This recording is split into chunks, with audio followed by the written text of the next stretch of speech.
Dans les archives judiciaires de la Louisiane française, un document du 23 octobre 1789 porte mention d'un événement que les autorités coloniales ont tenté d'effacer de l'histoire. Ce jour-là, 47 âmes ont été exécutées en l'espace d'une matinée. Le lendemain, 200 hommes libres, noirs et mulâtres ont encerclé la plantation Beaumont, armés et silencieux. Ce qui s'est produit ensuite ne figure dans aucun manuel d'histoire. Si cette histoire vous intrigue déjà, abonnez-vous maintenant et dites-nous en commentaire de quelle ville vous nous écoutez. Ce que vous allez entendre défie tout ce que vous pensiez savoir sur la justice coloniale. L'année 1789 marquait la fin d'une époque pour la Louisiane française. Depuis le traité secret de Fontainebleau 26 ans plus tôt, la colonie appartenait officiellement à l'Espagne. Mais les planteurs français conservaient leur influence, leurs lois et surtout leurs méthodes. La région comprise entre le fleuve Mississippi et le bayou Lafourche constituait le cœur de cette société créole où les codes de conduite reposaient sur un équilibre précaire entre violence et protocole. La plantation Beaumont s'étendait sur 3200 arpents de terre fertile à 2 journées de navigation au sud de la Nouvelle-Orléans.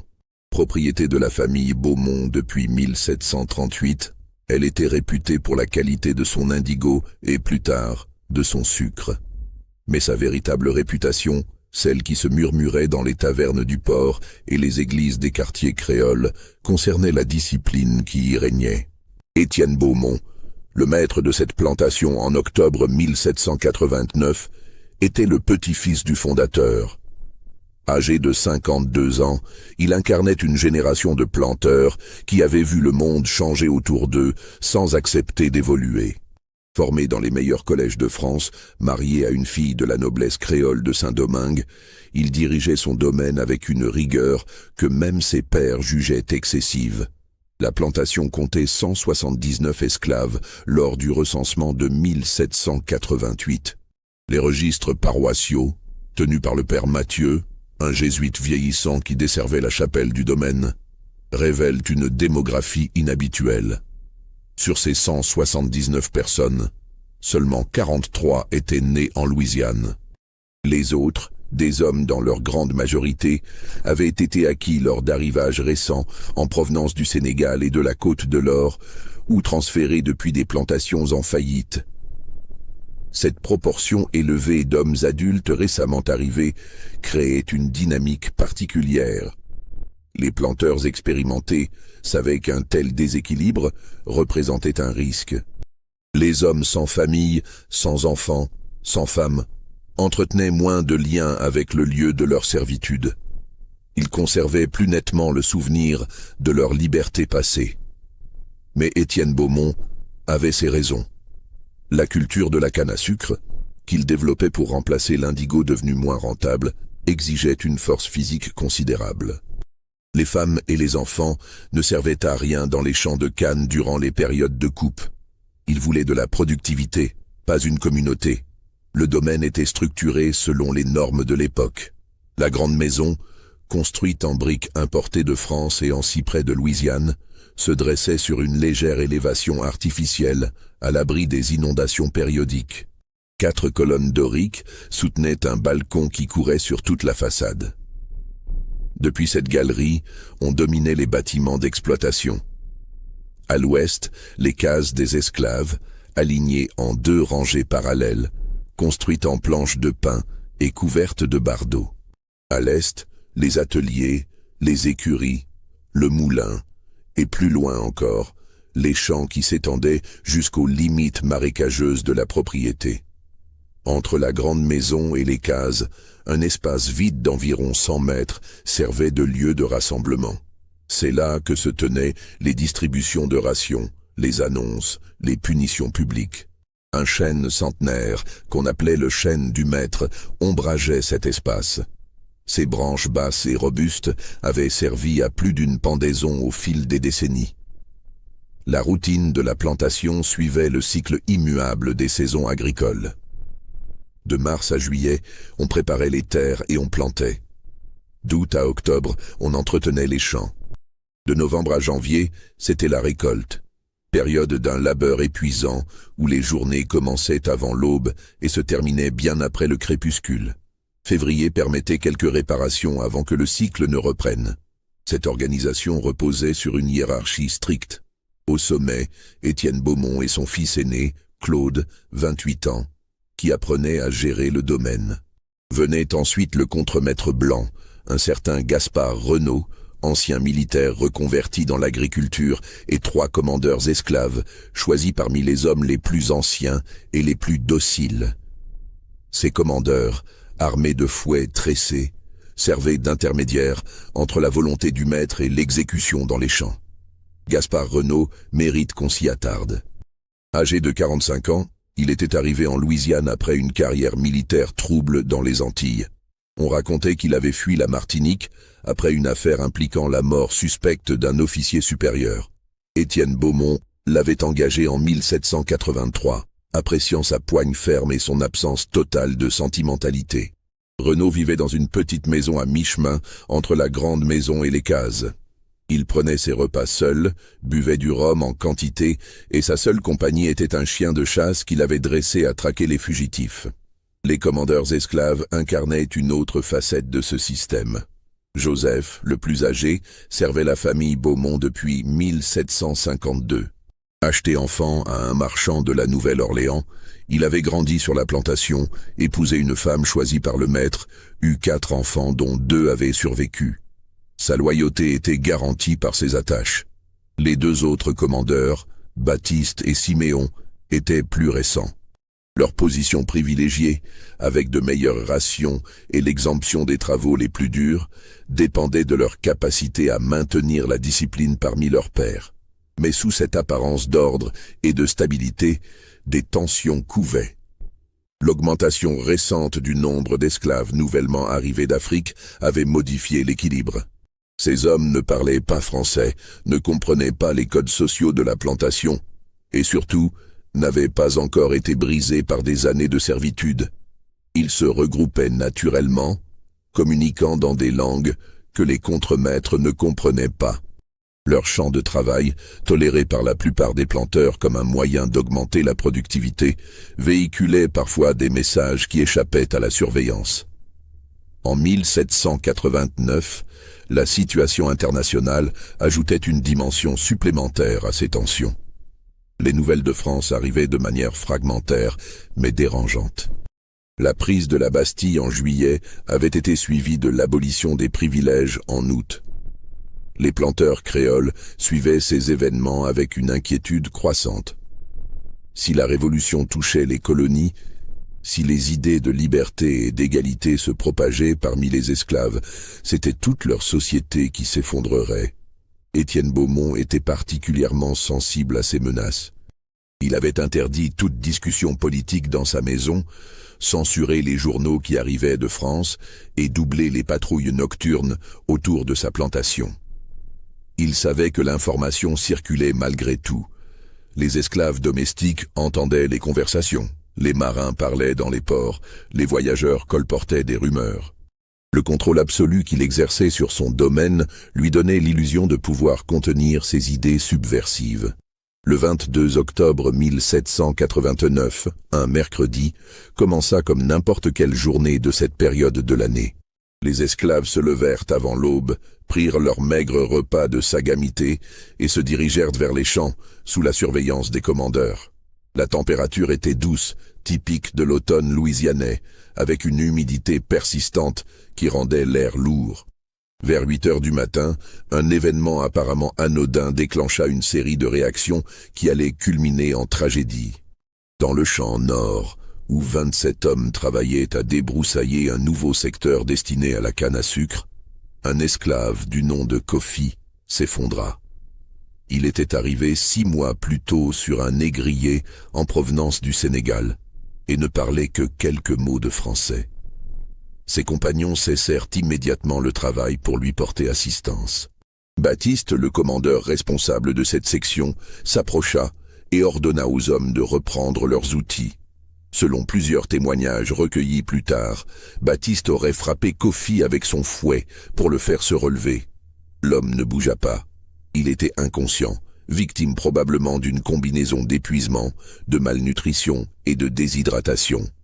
Ces cas n'étaient pas rares durant les périodes de travail intense, mais ce qui suivit dévia du protocole habituel.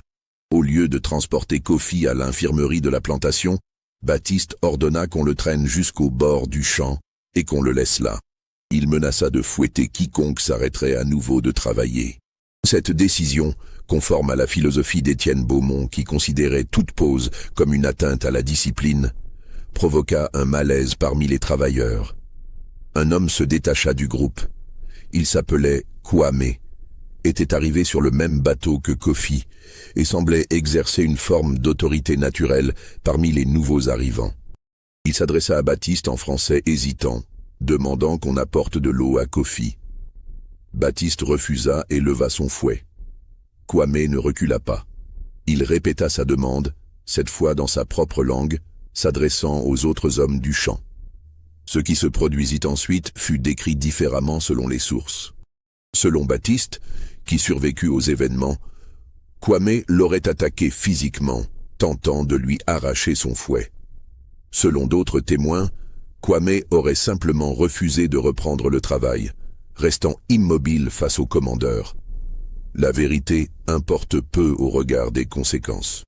Baptiste frappa Kwame au visage avec le manche de son fouet, lui ouvrant l'arcade sourcilière. Kwame chancela mais ne tomba pas. Il porta la main à son front, regarda le sang sur ses doigts, puis se redressa.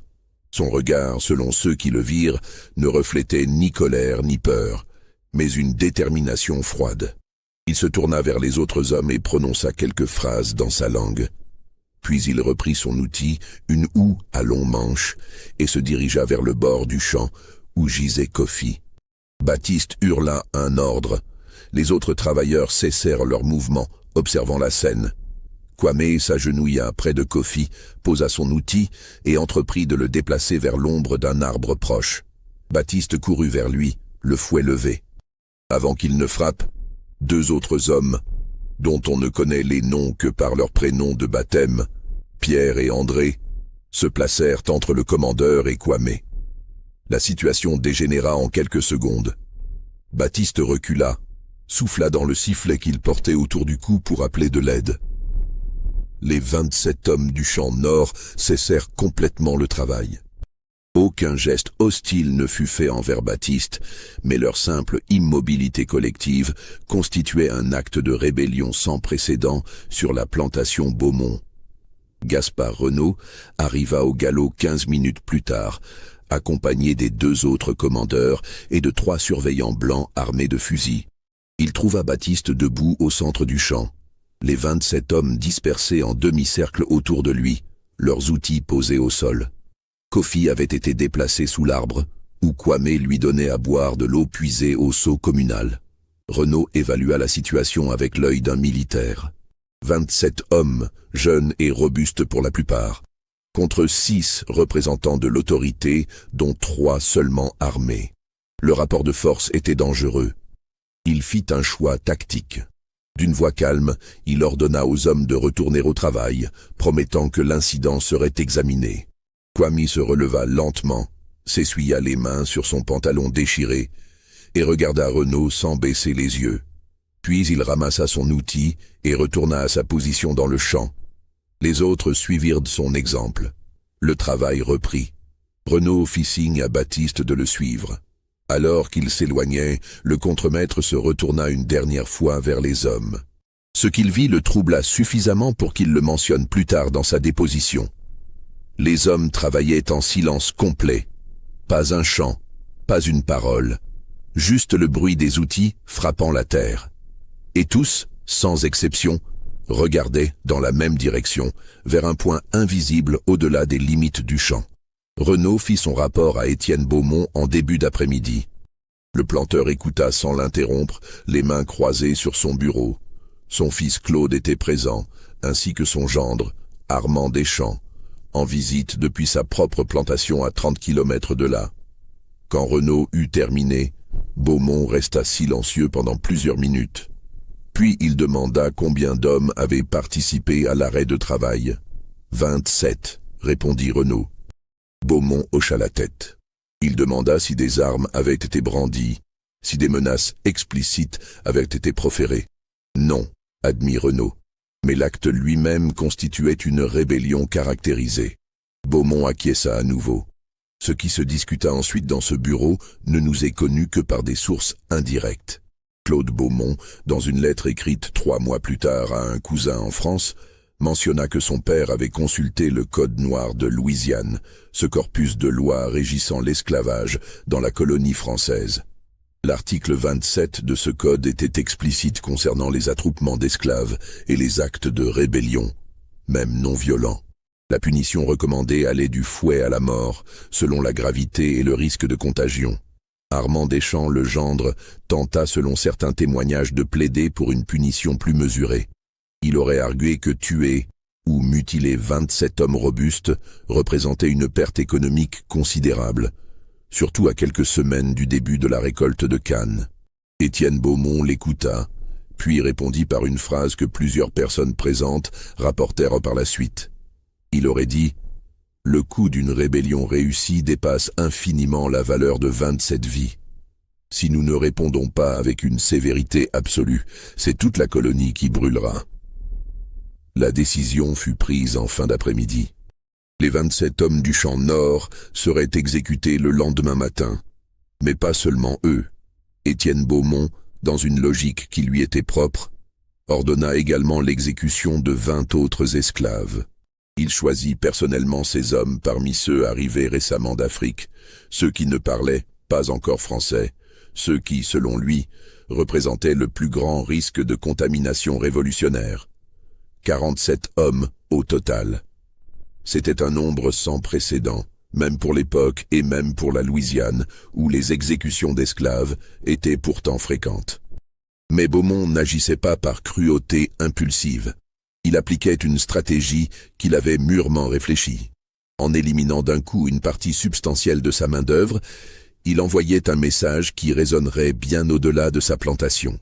Il montrait aux autres planteurs, aux esclaves de toute la région et aux autorités coloniales qu'aucune désobéissance, même mineure, ne serait tolérée. Renaud reçut l'ordre de procéder aux arrestations immédiatement. Les 27 hommes du champ Nord furent rassemblés sans résistance. Ils semblaient avoir anticipé les conséquences de leur acte. Quam, lorsque les chaînes lui furent passées au poignet, regarda Renaud et dit en français approximatif « Nous savions, nous sommes prêts ». Cette phrase, rapportée par plusieurs témoins, suggère qu'il y avait eu une discussion préalable, une décision collective d'accepter les conséquences. Les 20 autres hommes, arrêtés dans différents champs et bâtiments de la plantation, réagirent avec confusion. Ils ne comprenaient pas ce qui leur était reproché.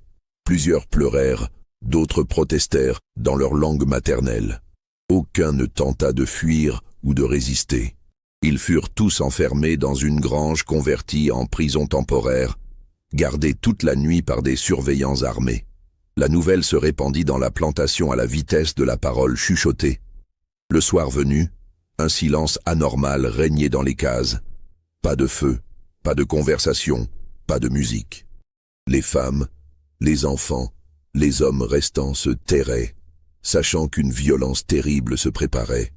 Certains prièrent, mélange de catholicisme imposé et de croyances africaines préservées.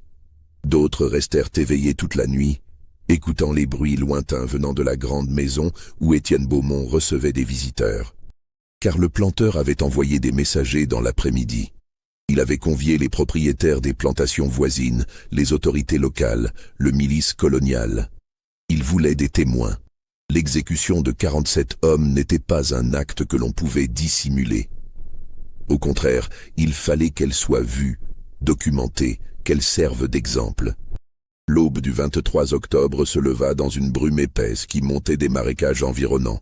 La température avait chuté durant la nuit, inhabituelle pour la saison.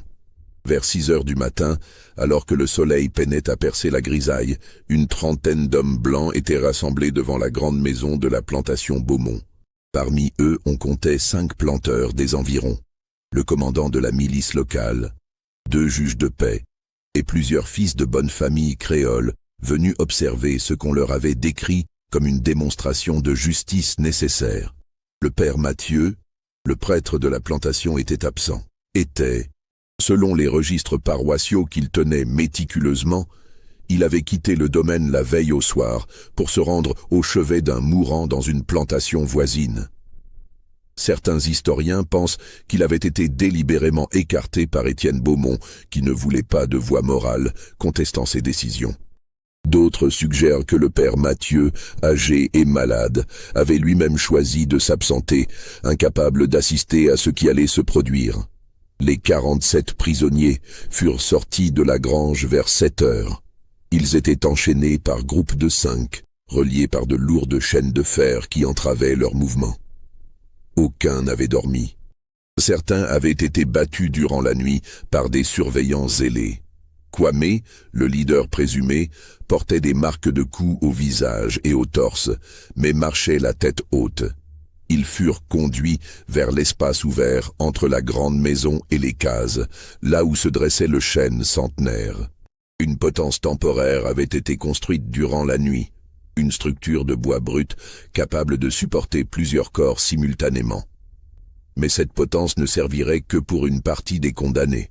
Étienne Beaumont avait planifié plusieurs méthodes d'exécution, variant les châtiments pour maximiser l'impact psychologique. Tous les esclaves de la plantation avaient reçu l'ordre d'assister à l'exécution. 132 personnes, hommes, femmes et enfants, furent rassemblés de force dans l'espace ouvert. Ceux qui tentèrent de détourner les yeux furent frappés et forcés de regarder. Des gardes armés les encadraient, s'assurant qu'aucun ne pourrait s'enfuir ou intervenir. Étienne Beaumont monta sur une estrade spécialement construite pour l'occasion. Il portait son plus bel habit, comme pour un événement social. Son fils Claude se tenait à sa droite, Gaspard Renaud à sa gauche. Devant lui, les 47 condamnés étaient alignés en demi-cercle. Derrière eux, la foule forcée des témoins esclaves. Sur les côtés, les invités blancs. Certains à cheval, d'autres debout, tous venus observer. Beaumont parla d'une voix forte, claire, projetée pour être entendue de tous. Il ne s'adressa pas aux condamnés, mais aux spectateurs blancs et aux esclaves survivants. Son discours, rapporté dans plusieurs correspondances privées et documents judiciaires, exposait sa philosophie. Il déclara que la rébellion, sous quelque forme que ce soit, menaçait l'ordre naturel des choses, que la désobéissance d'un seul esclave mettait en péril toute la société coloniale, que seule une réponse proportionnelle à la menace, c'est-à-dire écrasante, pouvait prévenir la contagion révolutionnaire qui venait de France et des autres îles. Il justifia le nombre d'exécutions par une logique qu'il présenta comme rationnelle. Les 27 hommes du champ Nord avaient directement participé à l'arrêt de travail. Les 20 autres avaient été choisis parmi les plus récemment arrivés, ceux qui, selon lui, n'étaient pas encore civilisés et représentaient donc le plus grand danger de nouvelles rébellions.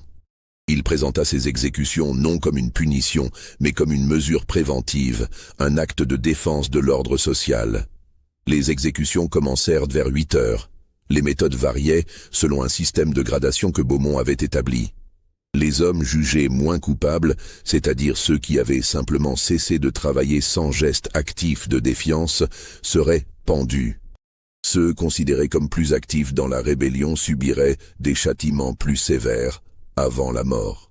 18 hommes furent pendus aux chaînes. Les pendaisons se faisaient par groupes de 3, les condamnés montant sur des caisses de bois qui étaient ensuite retirées. Les nœuds n'étaient pas positionnés pour briser la nuque, mais pour étrangler lentement. Les agonies duraient plusieurs minutes, les corps se convulsant, les visages devenant violacés.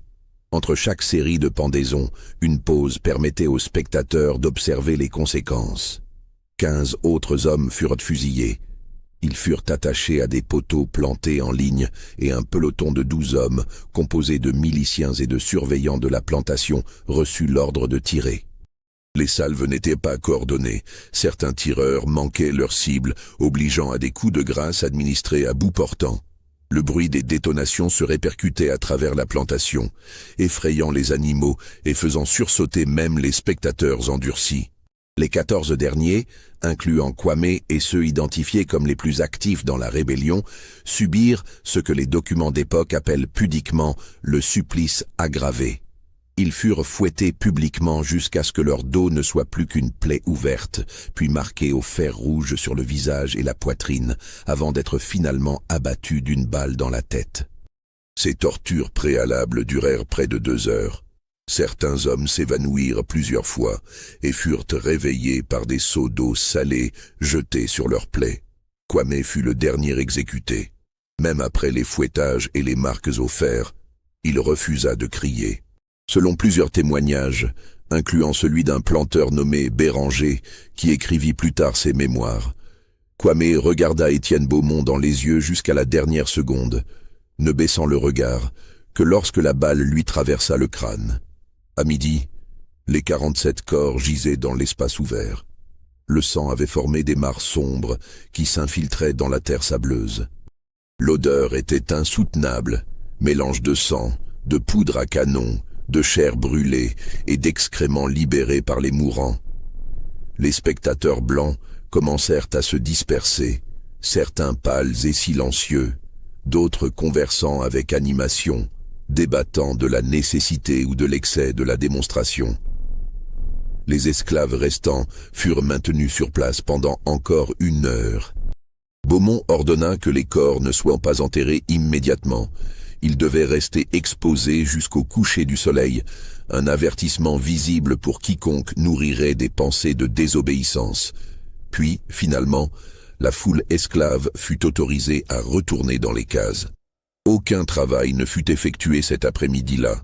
Les gens se tairaient, pleuraient, priaient, ou restaient simplement assis en silence, traumatisés par ce qu'ils avaient été forcés de voir.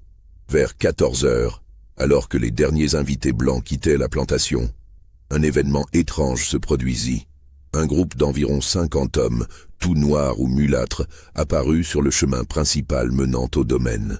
Ils n'étaient pas armés visiblement, mais leur simple présence en si grand nombre constituait une anomalie inquiétante.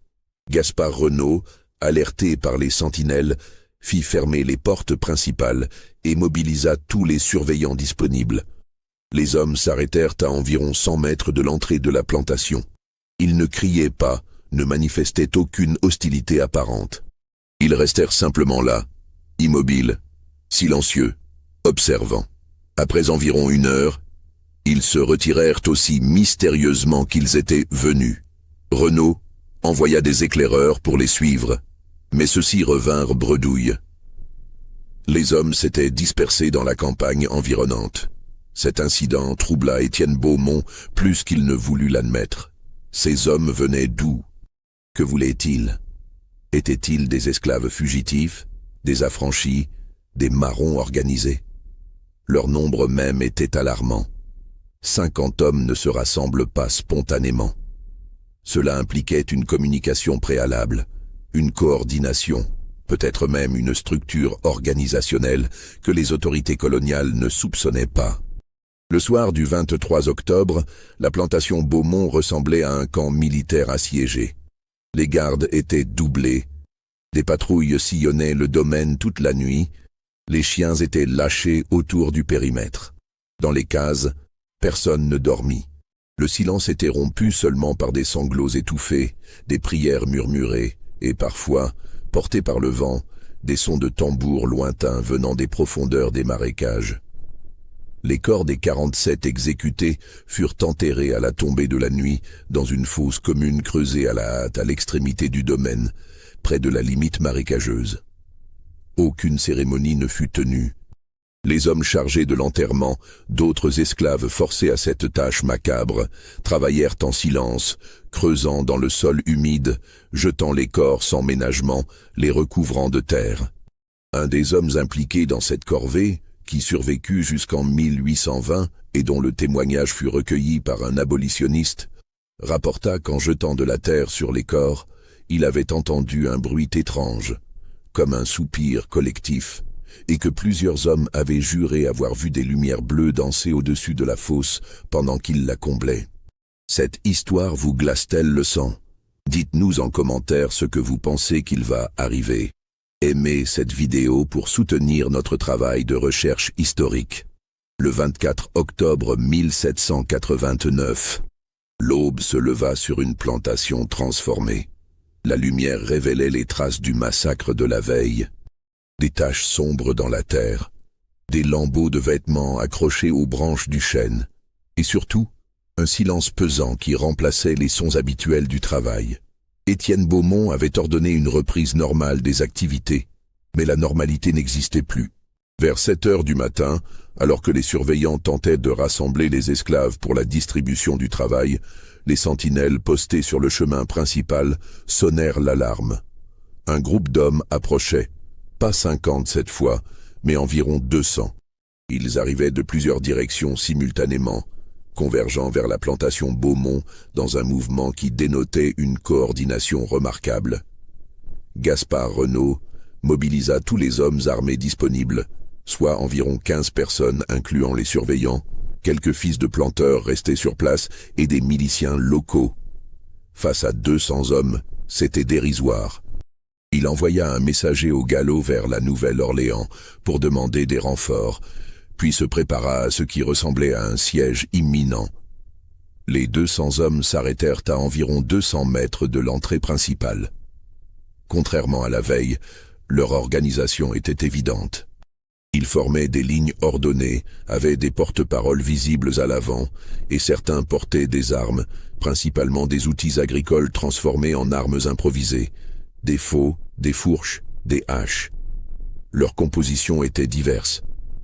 Des esclaves marrons reconnaissables à leurs vêtements déchirés et leur apparence sauvage, des affranchis mieux vêtus, et même quelques hommes qui semblaient être des artisans urbains venus de la Nouvelle-Orléans ou d'autres villes. Un homme s'avança seul, main levée pour montrer qu'il n'était pas armé. Il s'appelait Toussaint Lavigne, un affranchi propriétaire d'une petite parcelle de terre à 15 kilomètres de la plantation Beaumont. Il était connu des autorités coloniales comme un homme respectable qui payait ses impôts, ne causait pas de problème, et maintenait même une distance prudente avec les esclaves pour ne pas attirer les soupçons. Sa présence à la tête de ce rassemblement était stupéfiante. Gaspard Renaud accepta de parler avec lui, mais seulement à travers le portail fermé, avec des fusils pointés dans sa direction.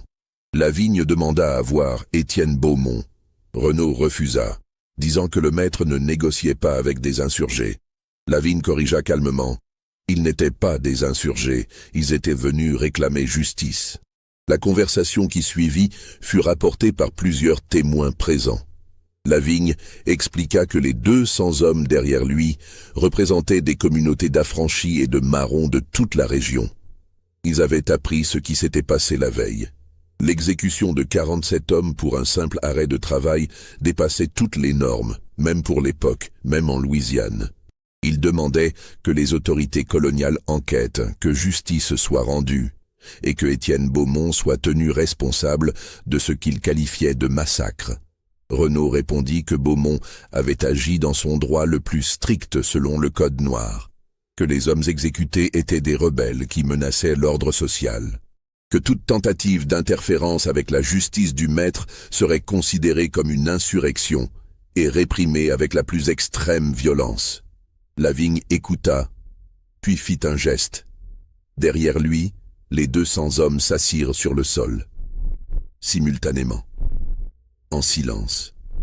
Ils ne criaient pas de slogan, ne brandissaient pas leurs armes.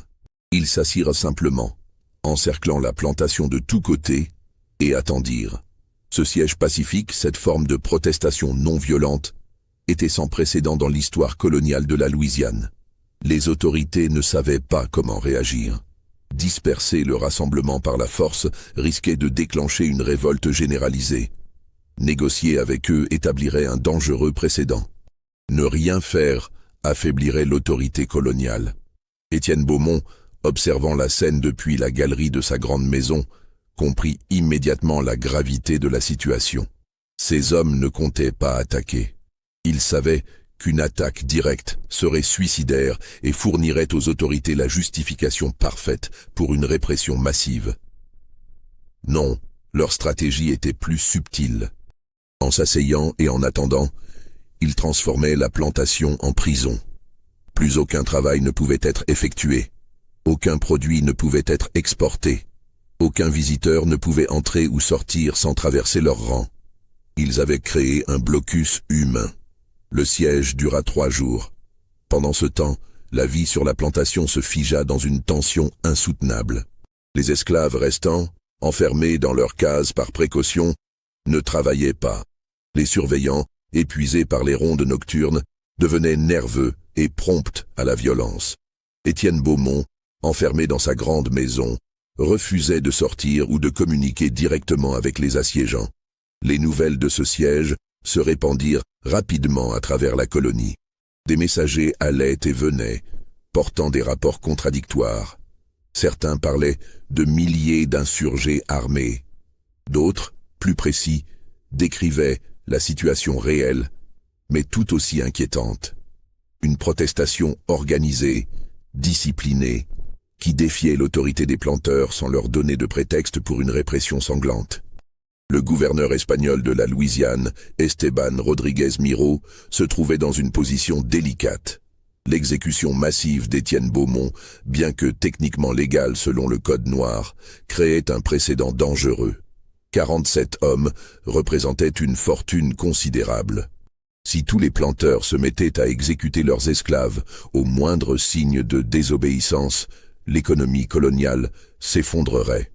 D'un autre côté, le rassemblement pacifique de 200 hommes noirs autour d'une plantation constituait une menace potentielle qui ne pouvait être ignorée. Le 26 octobre, le gouverneur envoya une délégation composée d'un juge royal, d'un officier militaire et d'un prêtre pour évaluer la situation et tenter de négocier une résolution. Ils arrivèrent à la plantation Beaumont en milieu d'après-midi, escortés par 30 soldats réguliers. La délégation rencontra d'abord Toussaint Lavigne et les autres leaders des assiégeants. Ils découvrirent que ces hommes étaient remarquablement organisés. Ils avaient établi des tours de garde, un système d'approvisionnement en nourriture et en eau, et même des règles strictes de conduite. Aucune violence n'avait été commise, aucune propriété n'avait été endommagée. Ils ne demandaient pas la libération des esclaves, ne proclamaient pas l'égalité ou la révolution. Leur demande était simple et précise, que les autorités coloniales reconnaissent que l'exécution de 47 hommes constituait un excès et que des mesures soient prises pour prévenir de tels massacres à l'avenir. La délégation rencontra ensuite Étienne Beaumont. Le planteur était inflexible. Il avait agi selon la loi. Il avait protégé sa propriété et, par extension, l'ordre social de toute la colonie. Il refusait d'admettre toute faute et exigeait que les autorités dispersent immédiatement le rassemblement. Le juge royal, un homme nommé François Dubois, se trouvait devant un dilemme juridique complexe. Techniquement, Beaumont avait respecté la lettre du Code noir. Les articles concernant la rébellion esclave permettaient effectivement la peine de mort. Mais l'ampleur des exécutions, le caractère préventif de plusieurs d'entre elles, et surtout, la manière dont elles avaient été conduites, avec une cruauté calculée et devant un public forcé, posèrent des questions morales et juridiques que le Code n'abordait pas explicitement. Dubois proposa un compromis. Beaumont ne serait pas poursuivi pour les exécutions, mais il devrait payer une compensation financière aux autorités coloniales pour la perte de valeur économique que représentaient 47 esclaves morts. Cette compensation serait utilisée pour renforcer les patrouilles et la milice, officiellement pour protéger les plantations, officieusement pour calmer les tensions. En échange, les assiégeants se disperseraient pacifiquement, et aucune poursuite ne serait engagée contre eux pour rassemblement illégal. Beaumont rejeta cette proposition avec mépris. Il ne paierait pas pour avoir défendu sa propriété. Lavigne, de son côté, répondit que la compensation financière était insuffisante. Il voulait un changement dans l'application du Code noir, une reconnaissance officielle que les exécutions massives ne seraient plus tolérées. Les négociations s'enlisèrent. Le soir du 26 octobre, la situation était bloquée. Les 200 hommes restaient assis autour de la plantation. Les autorités coloniales ne voulaient pas utiliser la force militaire. Beaumont refusait de céder. Les esclaves de la plantation, témoins impuissants de ce bras de fer, oscillaient entre espoir et terreur, ne sachant pas quelle résolution serait la pire pour eux. Dans la nuit du 26 au 27 octobre, un événement mystérieux modifia la dynamique du siège. Vers 2 heures du matin, les gardes de la plantation entendirent des chants provenant du campement des assiégeants. Pas des chants de guerre ou de menace, mais quelque chose de plus étrange et plus troublant. Des hymnes funéraires, mélange de mélodies africaines et de psaumes chrétiens, chantés à voix basse par des dizaines de gorges à l'unisson. Ces chants continuèrent jusqu'à l'aube. Ils avaient un effet hypnotique et profondément dérangeant sur ceux qui les entendaient. Plusieurs surveillants blancs rapportèrent plus tard avoir ressenti une peur inexplicable, une sensation que quelque chose de plus grand qu'une simple dispute entre maîtres et esclaves se jouait. Les esclaves de la plantation, enfermés dans leurs cases, écoutaient et pleuraient. Ils reconnaissaient dans ces chants des éléments de leur propre tradition, des invocations aux ancêtres, des appels à la justice divine ou ancestrale. Au matin du 27 octobre, la délégation officielle revint avec de nouvelles instructions du gouverneur. Face à l'impasse, Miro avait décidé d'agir. Il ordonna l'arrestation de Toussaint Lavigne et de 5 autres leaders du rassemblement sous l'accusation d'incitation à la révolte. Simultanément, il émit un décret rappelant à tous les planteurs de Louisiane que les exécutions d'esclaves devaient rester proportionnées et ne pouvaient être effectuées que pour des crimes graves avérés, pas pour des mesures préventives. Ce décret était une capitulation déguisée des deux côtés. Beaumont n'était pas condamné, mais ses actions étaient implicitement critiquées. Les assiégeants n'obtenaient pas justice, mais un signal était envoyé que de tels massacres ne seraient plus tolérés sans conséquences politiques. L'arrestation des leaders devait briser le mouvement. Les soldats avancèrent vers le campement des assiégeants, s'attendant à une résistance. Elle ne vint pas. Lavigne et les 5 autres se levèrent calmement, se laissèrent enchaîner et furent emmenés. Mais au lieu de se disperser, les 200 hommes restèrent assis. De nouveaux leaders émergèrent immédiatement. Le mouvement n'était pas centralisé sur quelques individus. Il était diffus, collectif. Cette découverte alarma profondément les autorités. Si le mouvement pouvait survivre à la décapitation de sa direction, alors il était beaucoup plus dangereux et beaucoup plus organisé qu'on ne l'avait pensé. Cela suggérait l'existence d'un réseau clandestin, peut-être même d'une organisation secrète reliant les communautés d'esclaves et d'affranchis à travers toute la région. Le commandant militaire, un colonel nommé Hernandez, proposa alors une action radicale. Disperser le rassemblement par la force, arrêter tous les participants et établir la loi martiale dans la région. Le juge Dubois s'y opposa, arguant que cela risquait de déclencher exactement ce que tout le monde voulait éviter, une insurrection généralisée. La Louisiane ne disposait pas de troupes suffisantes pour réprimer une révolte majeure. Si les dizaines de milliers d'esclaves de la région se soulevaient simultanément, la colonie tomberait en quelques jours. Cette prise de conscience modifia l'approche des autorités. Elles ne pouvaient pas gagner par la force, elles devaient négocier, même si cela signifiait faire des concessions inacceptables pour les planteurs. Dubois retourna voir les nouveaux leaders des assiégeants avec une proposition révisée. Si le rassemblement se dispersait immédiatement et pacifiquement, les 6 hommes arrêtés seraient jugés équitablement, et si aucune preuve de complot violent n'était trouvée, ils seraient libérés. De plus, une commission d'enquête serait établie pour examiner les circonstances des exécutions de la plantation Beaumont. Cette proposition représentait un compromis fragile. Les assiégeants obtiendraient une forme de reconnaissance officielle de leurs griefs, même si aucune justice immédiate ne serait rendue. Les autorités éviteraient un conflit qui pourrait dégénérer. Beaumont, bien que non condamné, serait soumis à un examen officiel de ses actions. Après une délibération qui dura plusieurs heures, les nouveaux leaders acceptèrent. Le 27 octobre, en fin d'après-midi, les 200 hommes se levèrent, rassemblèrent leurs maigres possessions et commencèrent à se disperser.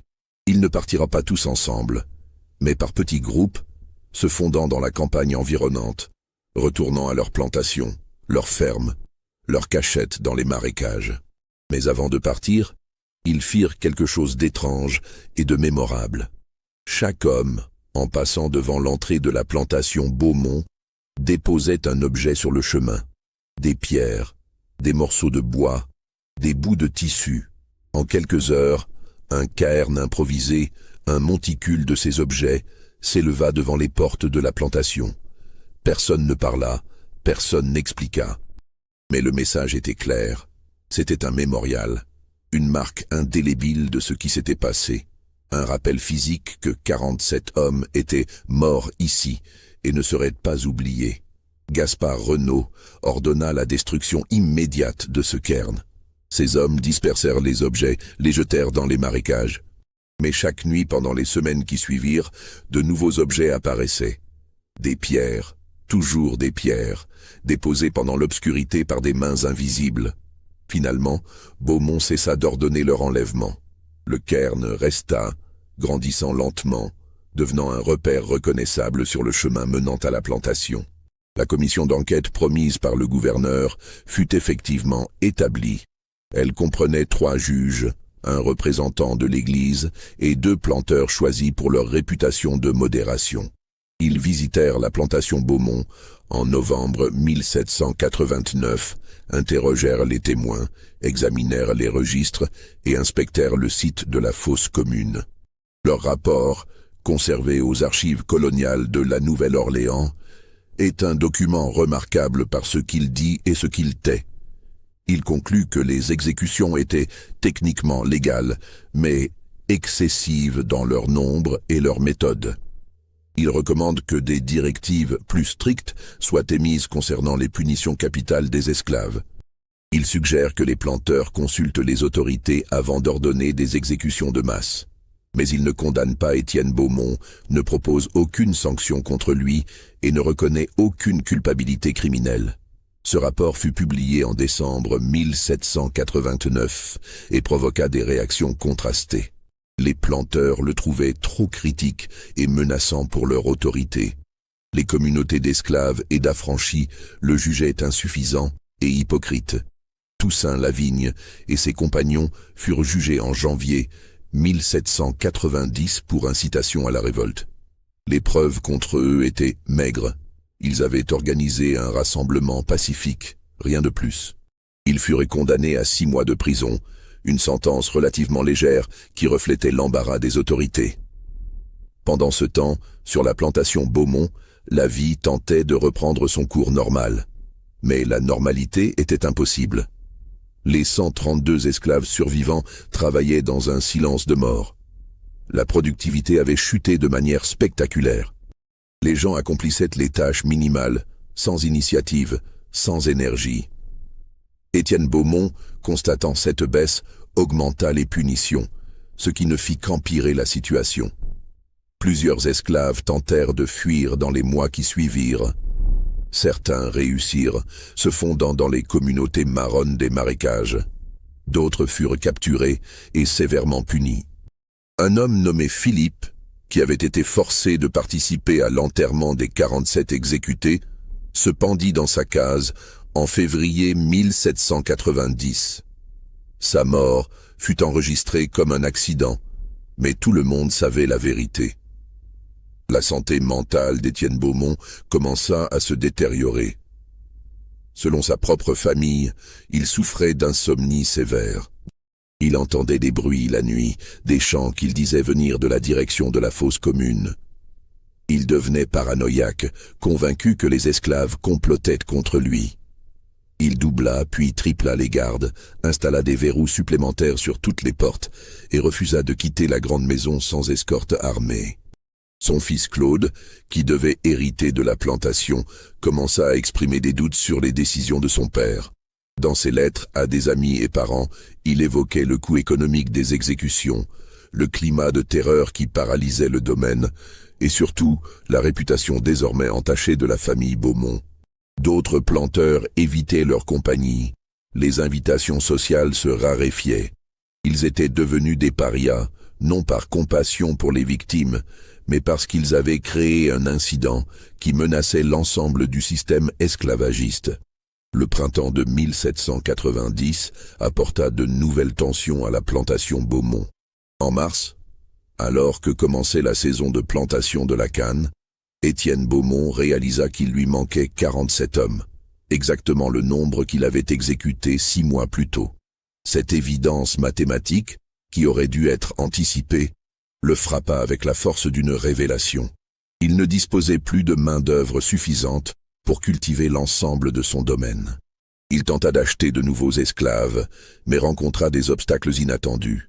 Les marchands de la Nouvelle-Orléans, inquiets de sa réputation, hésitaient à lui vendre leurs meilleurs spécimens. Ils craignaient qu'envoyer des hommes à la plantation Beaumont ne soit les condamner à une mort probable. De plus, les prix avaient augmenté considérablement. La révolution en France et l'instabilité politique dans les Antilles avaient perturbé le commerce triangulaire. Les esclaves devenaient plus rares et plus chers. Beaumont dut se résoudre à laisser une partie de ses terres en friche. Cette décision, pour un homme de son orgueil, constituait un aveu de défaite. La plantation qui avait été un modèle de productivité et d'ordre sombrait dans le déclin. Les revenus chutèrent, les créanciers commencèrent à s'inquiéter. Les rumeurs de faillite circulèrent. En avril 1790, un événement vint perturber davantage la situation. Le père Mathieu, le vieux prêtre qui avait servi la plantation pendant des décennies, mourut dans son sommeil. Sa mort elle-même n'était pas surprenante. Il était âgé et malade, mais ce qui fut découvert après son décès provoqua un choc. En triant les affaires du père Mathieu, Claude Beaumont trouva un journal intime que le prêtre avait tenu pendant toutes ces années à la plantation. Les dernières entrées, datant d'octobre et novembre 1789, contenaient des passages troublants. Le père Mathieu y exprimait son horreur face aux exécutions, son sentiment d'avoir failli à ses devoirs spirituels en s'absentant ce jour-là, et surtout des informations qu'il avait recueillies auprès d'esclaves venus se confesser. Selon ses confessions, l'arrêt de travail du 22 octobre n'avait pas été spontané. Il avait été planifié. Kwame et plusieurs autres hommes récemment arrivés d'Afrique avaient organisé une forme de résistance passive. Ils savaient que cela entraînerait des punitions, peut-être même la mort, mais ils avaient choisi de l'accepter. Leur objectif n'était pas de fuir ou de se révolter violemment, mais de créer un moment de conscience collective, de rappeler aux autres esclaves, et surtout à eux-mêmes, qu'ils étaient des êtres humains capables de choix, même si ce choix était celui du martyr. Cette révélation changeait complètement la nature de ce qui s'était passé. Ce n'était pas une rébellion impulsive, réprimée justement, c'était un acte de résistance délibéré et philosophique. Les hommes avaient choisi de mourir pour affirmer leur humanité. Et Étienne Beaumont, en les exécutant de la manière la plus cruelle possible, avait involontairement validé leur sacrifice, transformant un acte de résistance locale en un symbole qui résonnait à travers toute la colonie. Le père Mathieu avait également consigné des détails sur le rassemblement des 200 hommes. Selon les confessions qu'il avait reçues, ce rassemblement avait été organisé par un réseau qui existait depuis des années, reliant les plantations, les villes, les communautés marronnes. Ce réseau ne visait pas une insurrection violente immédiate, mais travaillait lentement à créer des liens de solidarité, à partager des informations, à préparer les esprits pour un changement futur. Le massacre de Beaumont avait forcé ce réseau à sortir de l'ombre, à se montrer publiquement pour la première fois. Claude Beaumont lut ce journal avec un mélange d'horreur et de fascination. Il comprit que son père n'avait pas simplement exécuté 47 rebelles, il avait inadvertemment attaqué une organisation beaucoup plus vaste et plus sophistiquée que quiconque ne l'avait imaginé. Et cette organisation n'avait pas été détruite par la répression. Elle s'était renforcée, avait gagné en légitimité et en soutien. Il apporta le journal à son père. Étienne Beaumont le lut dans son bureau, seul, pendant plusieurs heures. Quand il en ressortit, il était visiblement changé. Ses mains tremblaient, son visage était pâle. Il ordonna que le journal soit brûlé immédiatement. Claude obéit, mais pas avant d'avoir copié certains passages, Un acte de désobéissance subtil qui montrait que même son propre fils commençait à se distancer de lui. La santé mentale d'Étienne Beaumont se détériora rapidement après cette lecture. Il devenait convaincu qu'un complot massif se tramait contre lui, que tous les esclaves de sa plantation faisaient partie de ce réseau, que même ses propres surveillants pouvaient être compromis. Il commença à voir des traîtres partout, ordonnant des interrogatoires brutaux basés sur de simples soupçons. En mai 1790, il fit arrêter et fouetter Joseph, le commandeur le plus ancien, l'accusant de correspondre secrètement avec des marrons. Joseph, qui avait servi la famille pendant près de 40 ans, qui avait maintenu la discipline, qui avait été complice de toute leur cruauté, fut humilié publiquement et rétrogradé. Cet acte détruisit le dernier vestige de loyauté que certains esclaves pouvaient encore avoir envers le système. La plantation sombrait dans le chaos. Les récoltes souffraient, les bâtiments se dégradaient. Les esclaves travaillaient le strict minimum pour éviter les punitions. Gaspard Renaud, le contremaître, démissionna en juin, incapable de maintenir l'ordre dans ces conditions. Il fut remplacé par des hommes de moins en moins compétents, attirés seulement par le salaire désespérément élevé que Beaumont offrait. En juillet 1790, exactement un an après le début de la Révolution française, des nouvelles inquiétantes arrivèrent de Saint-Domingue. Des soulèvements d'esclaves commençaient à secouer l'île la plus riche des Antilles françaises. Ces nouvelles terrifiaient les planteurs louisianais. Si Saint-Domingue tombait, toutes les colonies esclavagistes seraient menacées. Le spectre d'une révolution généralisée des esclaves, alimentée par les idées venues de France, hantait chaque nuit leurs cauchemars. Étienne Beaumont, dans sa paranoïa croissante, devint convaincu que les événements de Saint-Domingue étaient connectés au réseau qu'il avait découvert dans le journal du père Mathieu. Il imaginait une conspiration continentale, des esclaves communiquant entre les îles et le continent, planifiant une insurrection coordonnée. Il n'avait aucune preuve, mais son obsession ne requérait pas de preuves.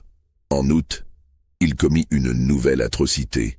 Il fit arrêter 15 hommes, choisis presque au hasard parmi ceux arrivés après les exécutions d'octobre, et ordonna leur déportation vers les mines espagnoles du Mexique, une condamnation effective à mort, tant les conditions y étaient terribles.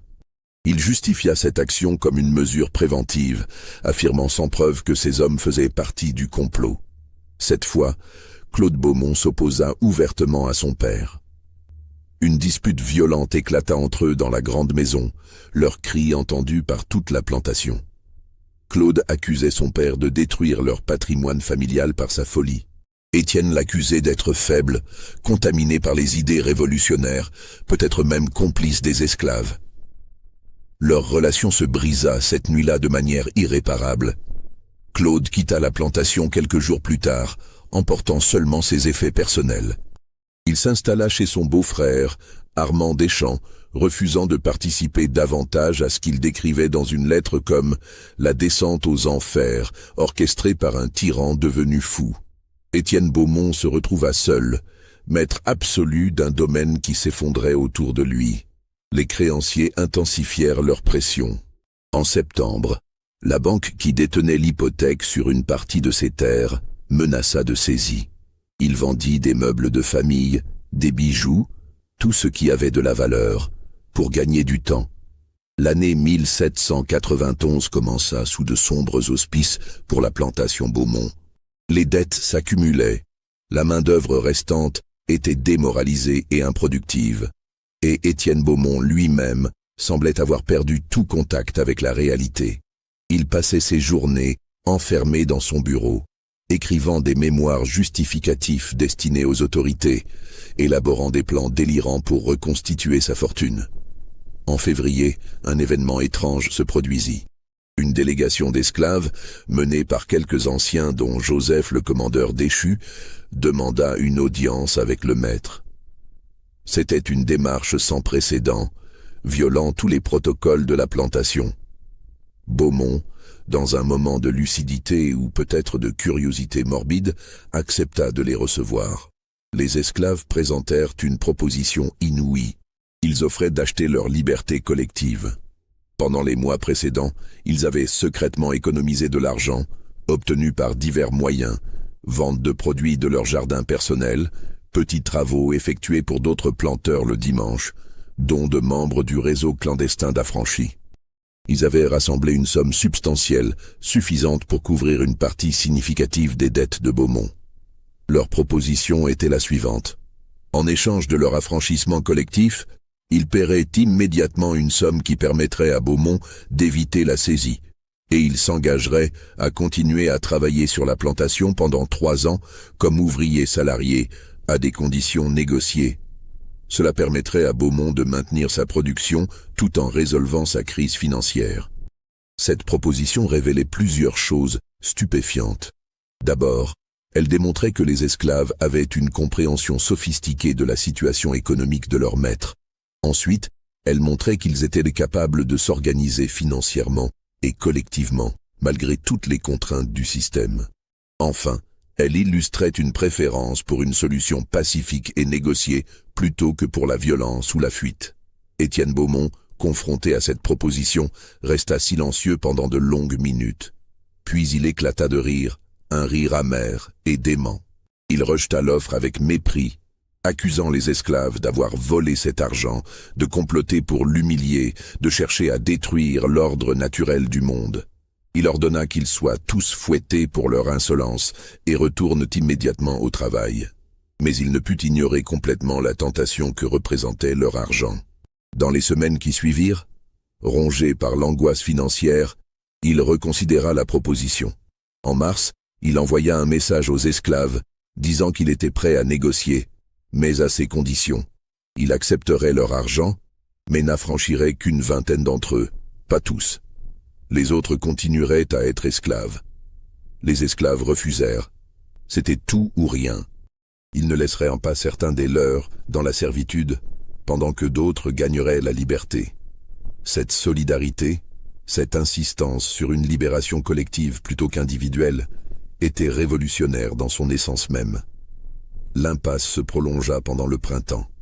Les créanciers de Beaumont perdirent patience. En mai 1791, la saisie fut prononcée. La plantation, les terres, les bâtiments et tous les esclaves comme propriété mobilière devaient être vendus aux enchères pour rembourser les dettes. Étienne Beaumont lutta contre cette décision, engageant des avocats, faisant appel aux autorités coloniales, invoquant son statut de noble français. Mais la loi était claire. Il avait accumulé des dettes qu'il ne pouvait plus payer. La vente fut programmée pour le mois de juillet. Ce qui se passa alors n'est connu que par des fragments de témoignages et de documents. Un groupe d'affranchis et de petits propriétaires libres, apparemment connectés au réseau évoqué dans le journal du père Mathieu, se présenta aux enchères. Ils avaient rassemblé des fonds, obtenu des prêts, mobilisé des ressources à travers toute la région. Leur objectif était d'acheter la plantation et tous ses esclaves pour les libérer immédiatement. Les enchères furent tumultueuses.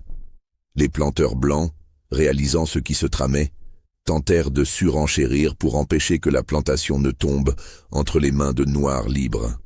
Mais les prix montaient vertigineusement, au-delà de ce que la plupart pouvaient payer. Finalement, un consortium mené par Toussaint Lavigne, libéré de prison quelques mois plus tôt, remporta la mise. La plantation Beaumont, terre de massacres et de terreur, passa sous le contrôle de ceux qui avaient été ses victimes. C'était un retournement historique sans précédent en Louisiane. Les autorités coloniales, embarrassées, tentèrent de contester la légalité de la vente, mais elle avait été conduite selon toutes les règles. Il n'avait aucun motif légal pour l'invalider. Étienne Beaumont assista à cette débâcle finale depuis la galerie de sa grande maison, qu'il devrait bientôt quitter. Il regardait les nouveaux propriétaires inspecter les bâtiments, parler avec les esclaves qui seraient bientôt affranchis, planifier leur transformation du domaine. Son empire s'effondrait non pas sous les coups de la violence, mais par les mécanismes mêmes du système capitaliste qu'il avait toujours défendu. Quelques jours après la vente, il quitta la plantation, emportant seulement quelques possessions personnelles. Il s'installa à la Nouvelle-Orléans, chez une sœur qui accepta de l'héberger par charité. Ruiné financièrement et brisé mentalement, il survécut encore 3 ans. vivant de l'aumône de parents gênés par son existence. Il mourut en août 1794, seul dans une petite chambre louée dans un quartier pauvre de la ville. Sa mort ne fut signalée dans aucun journal. Il n'y eut pas de funérailles élaborées, pas d'oraison funèbre. Son fils Claude, qui avait entre-temps hérité d'une partie de la fortune de son beau-père, refusa de venir à son enterrement. Étienne Beaumont fut inhumé dans une tombe anonyme, sans pierre tombale, dans le cimetière des indigents. La plantation, rebaptisée Liberté par ses nouveaux propriétaires, devint une expérience unique en Louisiane coloniale. Tous les anciens esclaves furent affranchis dès que les formalités légales furent complétées. Certains choisirent de rester et de travailler la terre comme ouvriers libres. D'autres partirent, cherchant des opportunités ailleurs, rejoignant des familles, s'installant dans les villes. Le domaine fut divisé en parcelles plus petites, distribuées à ceux qui voulaient les cultiver.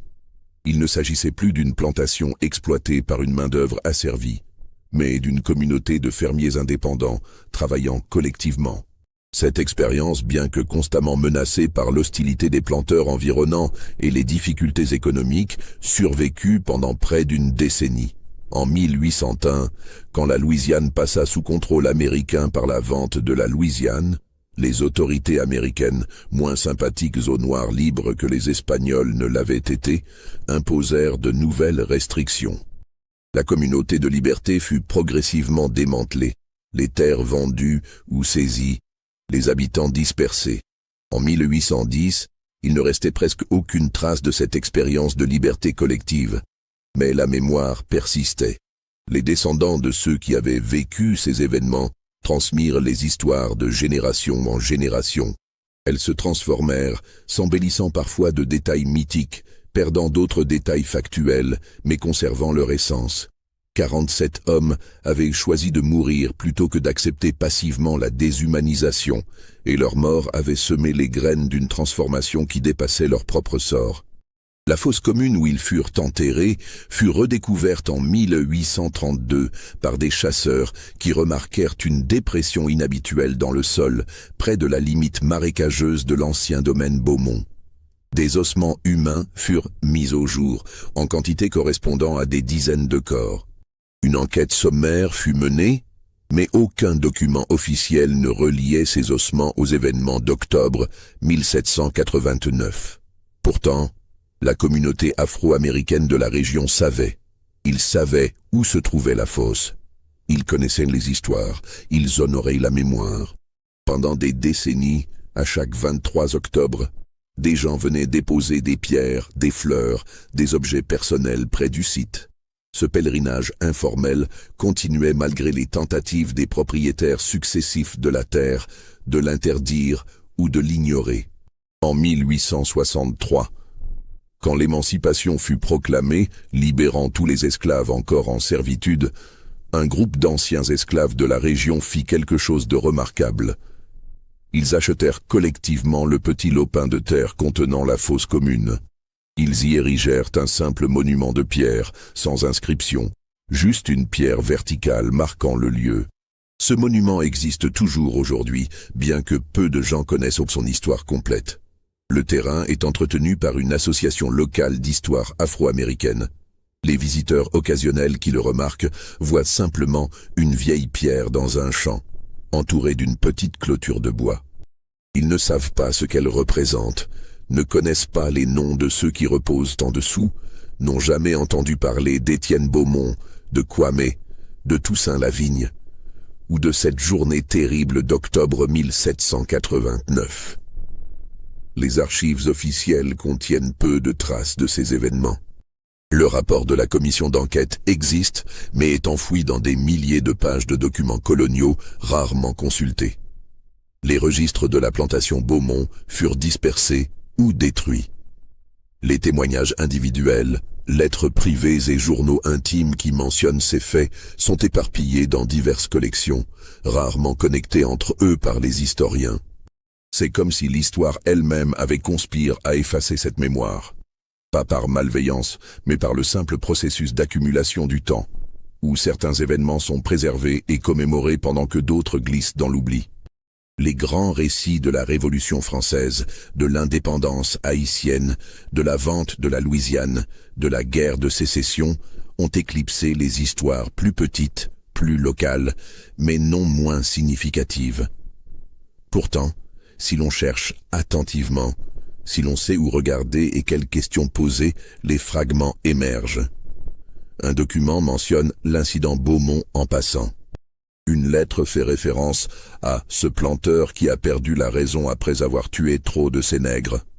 Un registre paroissial note l'enterrement de 47 personnes de couleur en une seule journée d'octobre 1789. Un cahier de croquis d'un voyageur contient un dessin d'un cairn étrange construit par des sauvages près d'une plantation. Ces fragments, assemblés avec patience et intuition, révèlent les contours d'une histoire que peu connaissent. Une histoire de violence et de résistance, de pouvoir et de sa fragilité, de la capacité humaine à infliger la souffrance et à la surmonter. Une histoire qui pose des questions dérangeantes sur la nature de la justice, le coût de l'oppression, et les moyens par lesquels les opprimés peuvent revendiquer leur humanité même face à la mort. Ceux qui visitent aujourd'hui la région où se trouvait la plantation Beaumont ne trouveront aucune indication de son existence passée. Les bâtiments ont été détruits ou ont pourri avec le temps. Les champs ont été reconvertis, reboisés, parfois urbanisés. Seul le cairn demeure, et même lui est méconnu, protégé plus par l'indifférence que par un effort conscient de préservation. Mais dans les communautés descendantes de ceux qui vécurent ces événements, la mémoire demeure vivante. Elle se transmet non par des livres d'histoire ou des monuments officiels, mais par la tradition orale, par des histoires racontées autour de tables familiales, par des chants dont les paroles ont traversé les générations. Ces récits ne sont peut-être pas précis dans tous leurs détails, ils ont été embellis, simplifiés, adaptés aux besoins de chaque époque. Mais ils préservent quelque chose d'essentiel, la conscience que quelque chose d'important s'est produit ici, que des vies ont été prises et que cette prise n'a pas été sans conséquence. La question demeure, suspendue dans l'air de cette région humide et hantée. Était-ce de la justice, ce qui s'est passé à Étienne Beaumont? Il a été ruiné, humilié, dépossédé de tout ce qu'il chérissait. Il a vécu assez longtemps pour voir son nom devenir synonyme d'excès et de folie plutôt que de puissance et de contrôle. Mais il n'a jamais été jugé, jamais condamné officiellement pour le massacre de 47 hommes. Il est mort de maladie et de vieillesse, pas par exécution ou violence. Les 47 hommes qu'il a tués n'ont reçu aucune justice au sens juridique. Leurs noms sont pour la plupart perdus. Leurs histoires, leurs espoirs, leur vie avant la captivité et l'esclavage sont effacés. Ils existent dans la mémoire collective seulement comme un nombre, comme un symbole, comme une démonstration de principe. Ils ont choisi de défier leur maître, sachant les conséquences. Leur mort a déclenché une série d'événements qui ont contribué, de manière modeste mais réelle, à l'érosion du système esclavagiste en Louisiane. Était-ce suffisant? Peut-il y avoir suffisamment de justice pour compenser une telle perte? Ces questions n'ont pas de réponse satisfaisante. Elles planent sur cette histoire comme la brume qui monte des marécages chaque matin, obscurcissant les contours, rendant incertain ce qui est solide et ce qui est illusion. Cette histoire vous a-t-elle glacé le sang? Croyez-vous que tout a été révélé ou qu'il reste des secrets enfouis dans les marécages de Louisiane? Commentez ci-dessous. Abonnez-vous à notre chaîne et partagez cette histoire avec ceux qui apprécient les mystères sombres de l'histoire. Le passé n'oublie jamais, et certaines vérités attendent toujours d'être déterrées.